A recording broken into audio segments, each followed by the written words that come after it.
Young జనరేషన్కి నేను చెప్పేది ఏంటంటే, వివాహాలు చేసుకోండి, పిల్లలు కనేటప్పుడు ఒక ఈ బిడ్డ దేవుని సేవ చేయాలి.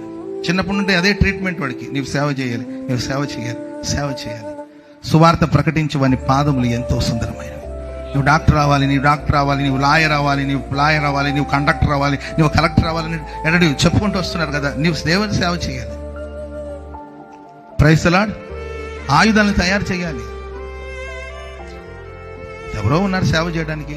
ఆ సేవకులు అట్టున్నారు కదా. ఎవరెట్టయితే ఏంటి, నీ బిడ్డని గొప్పగా నువ్వు పెంచు. స్తోత్రం చెప్పడం గట్టిగా హల్లెలూయా. స్వార్థ ప్రకటించి వాని యొక్క పాదములు ఎంతో సుందరమైనవి. మీ బిడ్డల పాదములు సుందరమైనవిగా మార్చబడాలి. స్వార్థ ప్రకటించాలి. ఎవరిని పంపాలని ప్రభు అడుగుతున్నప్పుడు, ఇదిగో నేనున్నాను, నన్ను పంపండి అని యెషయా ప్రవక్త ముందుకు వచ్చాడు. ఎవరున్నారు నా నిమిత్తం? ఎవరు? నేనున్నాను, నన్ను పంపించండి, ఇదిగో నేనున్నాను. సువార్త ప్రకటించాలి, దేవుని సేవ చేయాలి, యాజకత్వం చేయాలి. మన పిల్లలు ప్రవక్తలుగా మారాలి, యాజకులుగా మారాలి. ఒకవైపున మన బిడ్డలు దేశపు ఉన్నత స్థలంలో ఉండాలి, అదే సమయంలో మన బిడ్డలు దేవుని మందిలో యాజకత్వం చేయాలి. ఆమె చెప్పండి గట్టిగా హల్లెలూయా.